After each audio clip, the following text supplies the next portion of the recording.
పైగా వెచ్చించి కట్టిన ఈ పెద్ద ఒక రాజ్మహల్ లాగా కట్టించి దాంట్లోకి కేవలం టూరిజం అన్న పేరుతోని ఓపెన్ చేశారు. ఇవాళ టూరిజం కన్నా ముఖ్యమంత్రి గారు ఇందులో ఉంటే బాగుంటుందేమో అని వీరే సజెస్ట్ చేస్తారు. చేసిన నేపథ్యంలో ఆయన ఏదో మొహమాటంగా ఉంటే బాగుంటుందంటారా, సరే మరి మీరు చెప్పారు కదా ఉంటాను అనే రీతిన ఒప్పుకున్నట్లుగా ఒక డ్రామా క్రియేట్ చేస్తారు.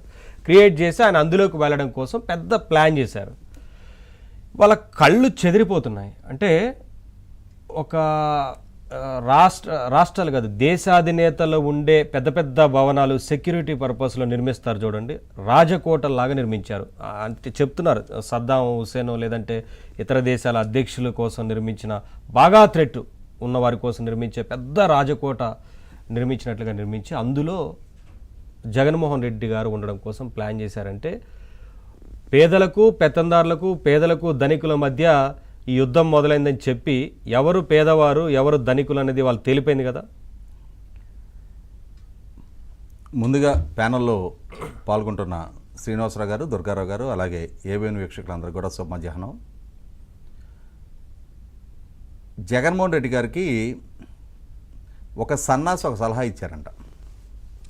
విశాఖపట్నంలో బాగా ఎత్తుగా ఉండే కొండ మీద ఒక ఇల్లు కట్టుకొని మీ దంపతులు అక్కడ కాపురం చేయండి, మీ కాళ్ళ కింద విశాఖపట్నం ఉండాలి, మీకు అభిముఖంగా సముద్రం ఉండాలి అని చెప్పని ఒక సన్నాసి ఇచ్చిన ఒక సన్నాసి సలహాతోటి ఈయన ఆ సన్నాసికి 15 ఎకరాల ప్రభుత్వ భూమిని కట్టబెట్టారు.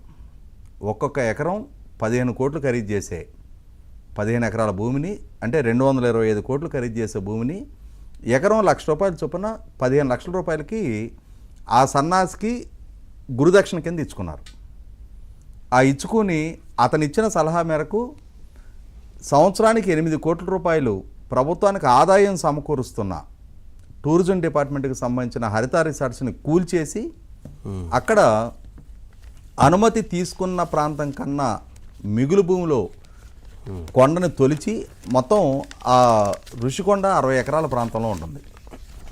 దాంట్లో 9.88 ఎకరాలకి అనుమతి తీసుకొని దాదాపుగా 20 ఎకరాల ప్రాంతంలో ఆ కొండను తొలిచేసి అక్కడ ఈ నిర్మాణాలు చేపట్టారు. ఈ చేపట్టి 1,40,000 అడుగుల్లో నిర్మాణం చేశారు. ఈ 1,40,000 అడుగుల్లో నిర్మాణం చేసి ఇవాళ 452 కోట్ల రూపాయలు అధికారికంగా ప్రభుత్వ ధనంతో నిర్మాణం చేశారు. ఏ పర్పస్ కోసం దీన్ని నిర్మాణం చేశారు అని చెప్పని అడిగితే ఇప్పటికీ ఒక స్పష్టత లేదు. రోజా గారు గతంలో చెప్పినట్టుగానే టూరిజం డిపార్ట్మెంటు కోసం నిర్మాణం చేశారు అనుకుంటే, టూరిజం డిపార్ట్మెంట్ కోసం ఏ నిర్మాణాలు చేస్తారు? రూములు నిర్మాణం చేస్తారు, లేదంటే సూట్లు నిర్మాణం చేస్తారు, లేదు అంటే కాటేజెస్ నిర్మాణం చేస్తారు. బాగా విలాసవంతమైన కాటేజెస్, అంటే అంతటి ఎఫర్డబిలిటీ ఉన్న టూరిస్ట్ ఎవరైనా వస్తే వాళ్ళు అకామిడేట్ చేసుకోవడానికి కాటేజెస్ నిర్మాణం చేస్తారు. ఇప్పుడు అక్కడ ఉన్న నిర్మాణాలు మనం ప్రస్తావించిన ఈ మూడిట్లో ఏ కేటగిరీ కింద వస్తాయా? ఒక్కటి కూడా రావు.